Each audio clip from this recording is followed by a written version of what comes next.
क्या कभी आपने अपनी फसल में ऐसी समस्या देखी है कि आपकी फसल पीली पड़ी हो, फिर सफेद पड़ करके सड़ करके खत्म हो गई हो? अगर आपके फसल में कभी भी किसी भी फसल में ऐसी समस्या दिखे तो ये समझ जाइए कि उस फसल में फेरस की कमी यानी कि आयरन लोहा की कमी हो गई है। अगर इस आयरन की कमी को आप समय से पूरा कर पाते हैं तो आपकी फसल एक बार फिर से स्वस्थ होकर के लहलहाते हुए आगे की तरफ बढ़वार को उन्नति होगी। तो आज की इस वीडियो का हमारा उद्देश्य यही है कि हम आपको फेरस के बारे में विशेष जानकारी दें, विस्तार से जानकारी दें। तो पूरी जानकारी के लिए आप मेरे साथ बने रहिए। मैं हूं आपके साथ संजीव शंकर तिवारी। स्वागत है आप सभी का आपके अपने चैनल क्रिएटिव साइंस में।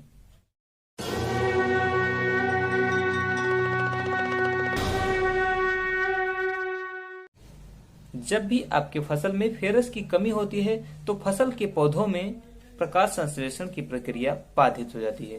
प्रकाश संश्लेषण की प्रक्रिया बाधित हो जाती है मतलब क्लोरोफिल का बनना बंद हो जाता है। क्लोरोफिल एक ऐसा कारक है जो किसी भी पौधे को हरियाली प्रदान करने का काम करता है, और जब क्लोरोफिल बनने का काम बंद हो जाता है तो फसल की पत्तियां जो हैं वो पीली पड़ने लगती हैं। पहले इस पे पीले पीले छोटे छोटे स्पॉट पड़ते हैं और फिर पूरी पत्ती पीली पड़ जाती है। अगर पूरी पत्ती पीली पड़ गई है और समय पर आपने फेरस का एक्स्ट्रा से उपयोग करके इन्हें नहीं बचाया तो सड़ करके खत्म भी हो जाती है। तो यहाँ पर अब जरूरत होती है कि हम इसे एक्स्ट्रा से फेरस की आपूर्ति करें और फसल को फिर से बचाएं। देखो, हमारे खेत की मिट्टी में फेरस भरपूर मात्रा में उपलब्ध होती है, लेकिन उस फेरस की आणविक संरचना Fe3+ की होती है और जो पौधे ग्रहण करते हैं वो आणविक संरचना Fe2+ की होती है।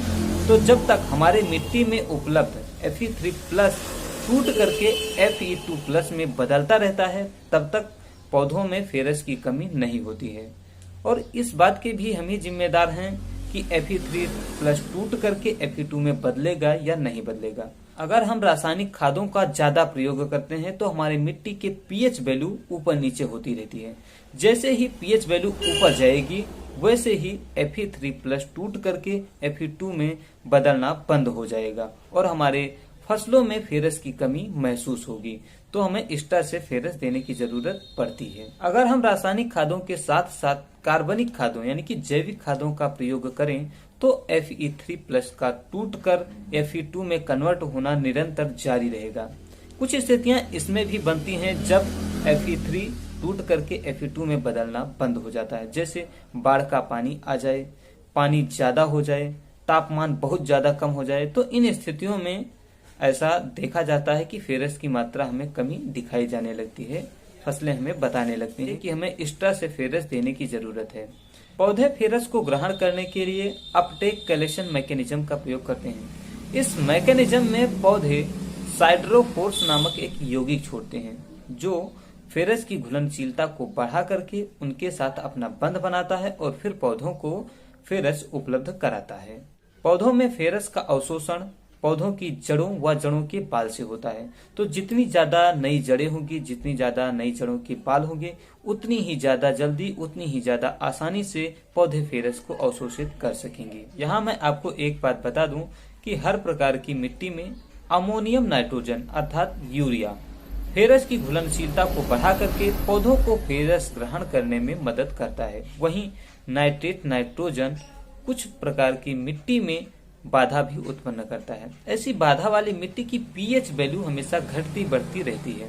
तो पीएच वैल्यू के घटने बढ़ने के आधार पर फेरस 4 प्रकार के होते हैं: FeSO4, FeEDTA, FeDTPA, FeEDDHA, जिनका प्रयोग आपको पीएच वैल्यू के अनुसार ही करना होता है। इसमें सबसे ज्यादा प्रयोग होने वाला है जो फेरस है वह है FeSO4, जिसका प्रयोग आप बुरकाव विधि से और छिड़काव विधि से दोनों ही विधियों से कर सकते हैं। और ये सभी प्रकार के फेरस में सबसे ज्यादा किफायती है और इसमें फेरस की मात्रा भी न्यूनतम 19% पाई जाती है, जो कि अन्य की अपेक्षा सबसे ज्यादा है।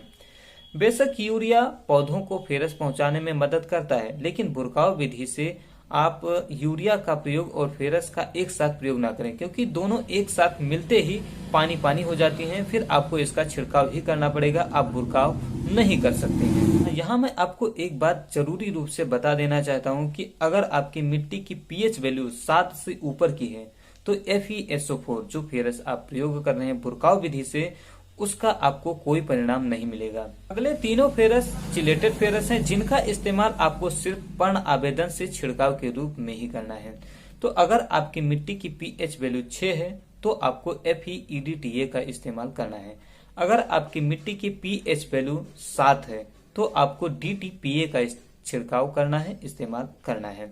अगर आपकी मिट्टी के पीएच वैल्यू 7 या उससे ज्यादा 11 तक की है तो आपको FeEDTA का इस्तेमाल करना है, जो कि सबसे महंगा फेरस है। आज की इसी जानकारी के साथ मैं चाहूंगा आपसे इजाजत। मिलता हूं आपको अगली वीडियो में और जानकारी के साथ, तब तक के लिए Ram Ram. Subscribe now and press the bell icon. Never miss an update.